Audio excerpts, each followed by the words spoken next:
Welcome to our channel. இன்றைக்கி நம்ம daily morning routine தாங்க பார்த்துட்ருக்கோம். என்னால் கொஞ்ச நாள் வீடியோ போட முடியலைங்க. இனிமேல் நம்ம சேனலில் தொடர்ந்து வீடியோ வரும், சப்போர்ட் பண்ணுங்கள். காலைல எழும்பி எப்பவும் போல் பாத்திரத்தெல்லாம் கழுவி எடுத்துக்கிட்டேங்க. அதுக்கப்புறமா அடுப்பில் பால் காய்ச்சிக்கிட்டேங்க. சைடில் பார்த்திங்கன்னா எனக்கு ஒரு கப்பில் லெமன் ஜூஸ் எடுத்துக்கிட்டேன். அதுக்கப்புறம் இன்றைக்கி மார்னிங் டிஃபன் பார்த்திங்கன்னா இட்லி சாம்பார் தாங்க.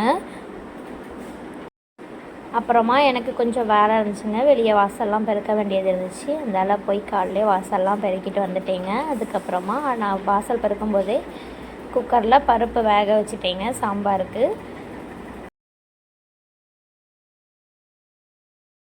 அவ்வளோதாங்க, வெளியே ஒர்க்கெல்லாம் முடிச்சுட்டு வீட்டுக்குள்ளாடி போய் சாம்பாருக்கு வெஜிடபிள்ஸ் எல்லாம் கட் பண்ண ஆரம்பிச்சிட்டேங்க. எப்பவும் போல் தான் கேரட், கத்திரிக்காய், வெள்ளரிக்காய், புடலங்காய், வெண்டைக்காய், பல்லாரி, தக்காளி எல்லாம் போட்டு கட் பண்ணி வச்சுட்டேங்க. அதுக்கப்புறமா பருப்பு விசில் போட்டு எடுத்து வச்சுட்டேன்.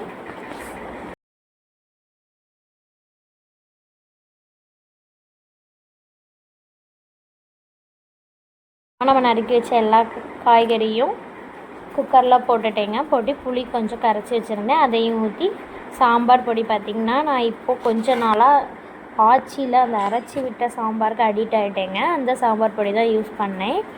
ஸோ எல்லாத்தையும் போட்டு மறுபடியும் குக்கரில் 2 விசில் வச்சு எடுத்துக்கிட்டேங்க. அவ்வளோதான், சாம்பார் தயார்.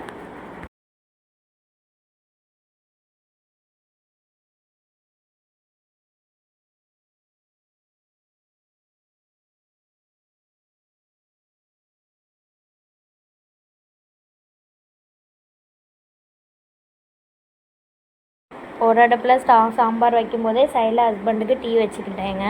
அவ்வளோதான், அவங்களுக்கும் டீ ஊற்றி கொடுத்தாச்சு. அவங்களும் கிளம்பிட்டாங்கங்க. அடுத்த மாவு ஊற்றி வச்சிடலாம் இட்லிக்குன்ட்டு எப்பவும் போல் 2 தட்டு இட்லிக்கு ஊற்றி வச்சிட்டேங்க.